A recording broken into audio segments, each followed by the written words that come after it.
Hello guys and welcome back to Haymanager with me, Alex, and today a bit of a one-off video where I'm going to go into who I think should be in the team of the season for 2021. So we're going to go through all the players, all the positions. It's standard 4-3-3 setup, so you've got 3 forwards, 3 midfielders, and then 4 at the back. Or, to be honest with you, you could probably change or adapt that, but I think it suits the style for the team of the season. So, in net, we're going to kick it off straight away with Eduard Mendy. There's no real comparisons here. I think Alisson had a decent enough season last season with Liverpool, but didn't really stand out. And in the champions, Manchester City, with Ederson wasn't really the standout player in that defence. He wasn't a spectacular goalkeeper.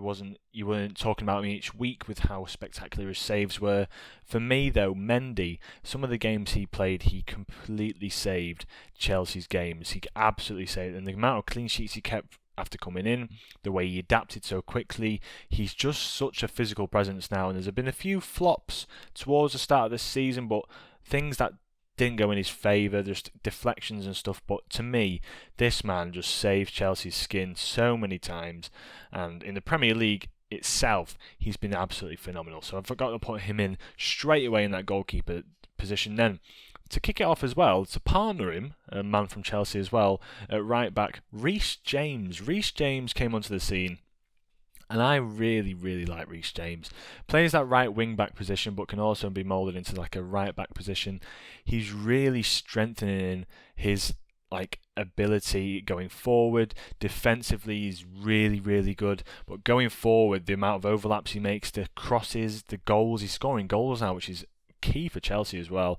Really, really good going forward. The only other person that you could really put in that right back role might be Trent Alexander-Arnold with how he started this year, but last year, the start of the year in 2021, Alexander-Arnold really didn't do well, and he wasn't chosen for the England squad, which is the big one. It shows how poor he was towards the start of that part. But him, or maybe Cancelo at that right back role, but I've gone for Reese James so far. Then in the mid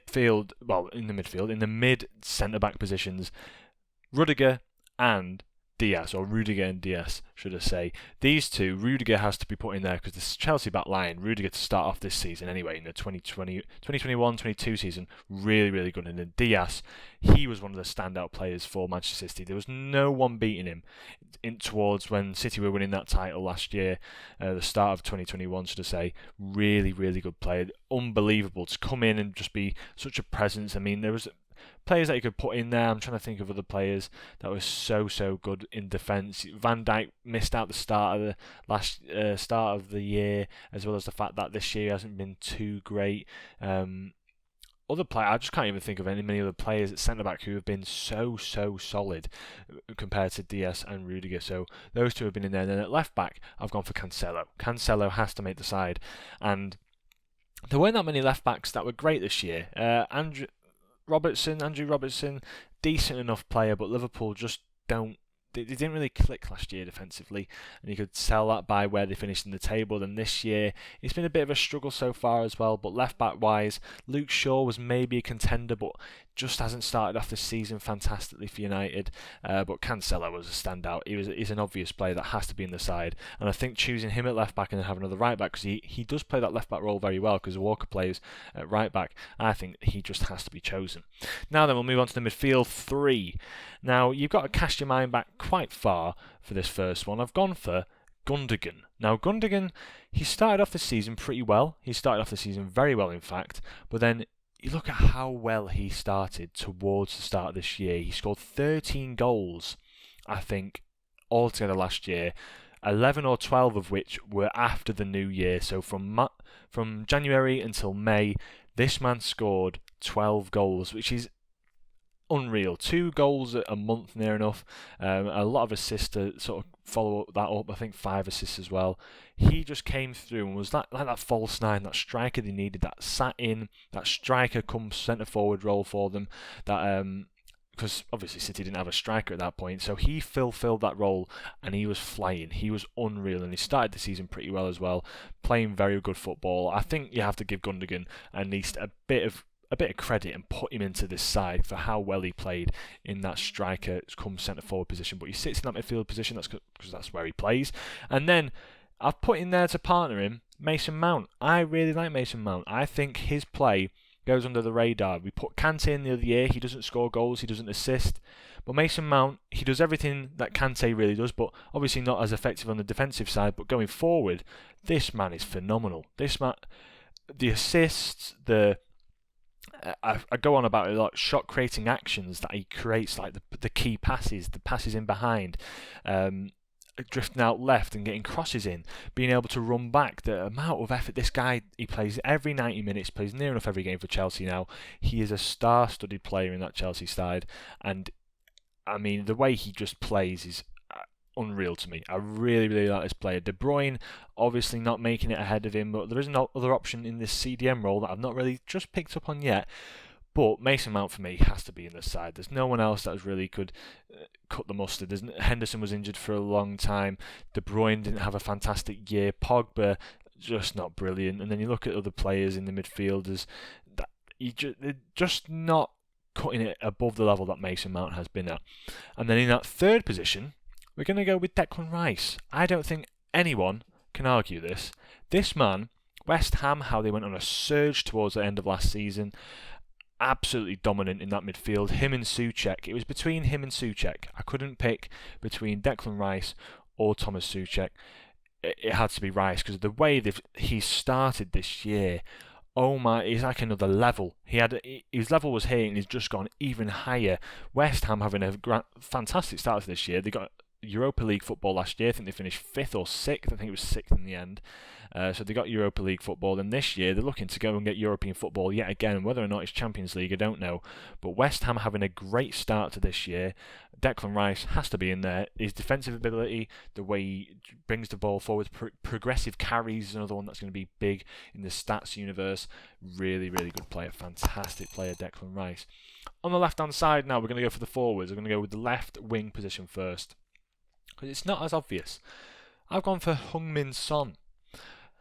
I don't think there's anyone else really out there that's been as consistent as Heung-min Son. I was going to go for maybe you're looking at Sterling or a City forward because of how good they were going forward, but there was no one in the City front line really was a standout player. It was more of a collective.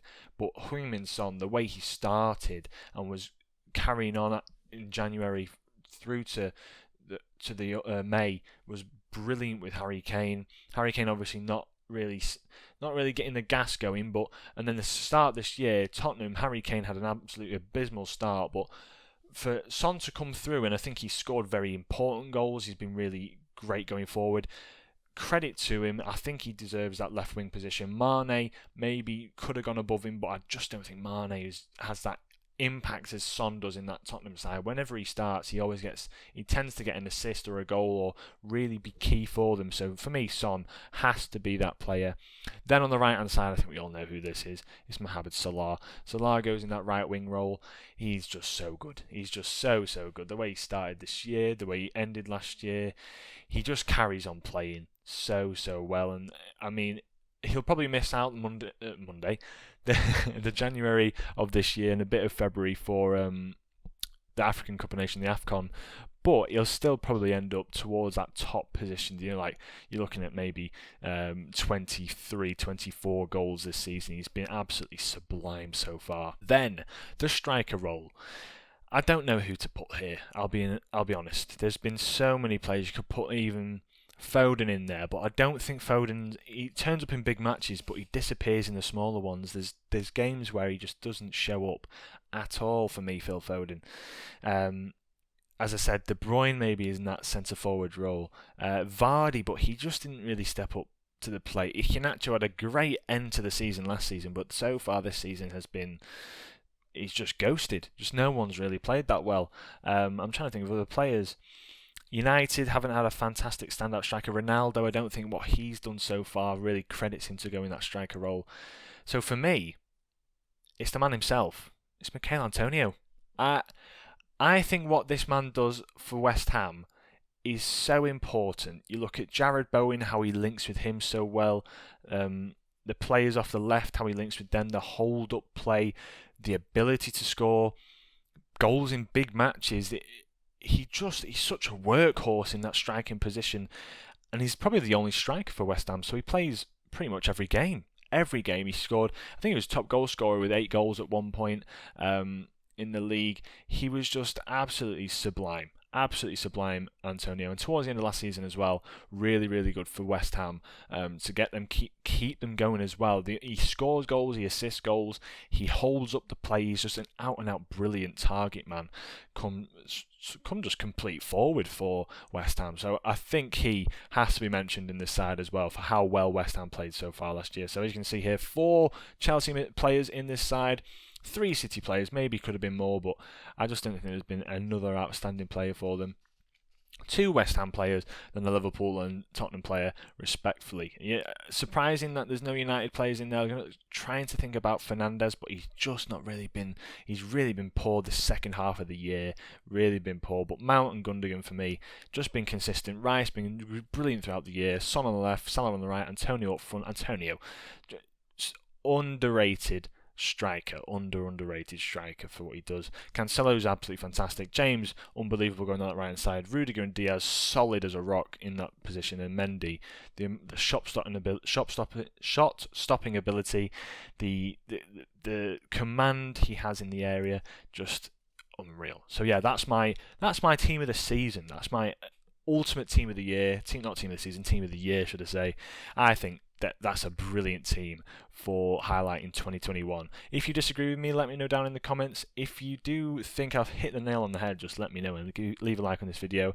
Subscribe if you are new. We've hit 130 subs, which I'm very happy about, and hopefully be bringing you more of this kind of content. So yeah, from me, Alex, have a great day. Ciao.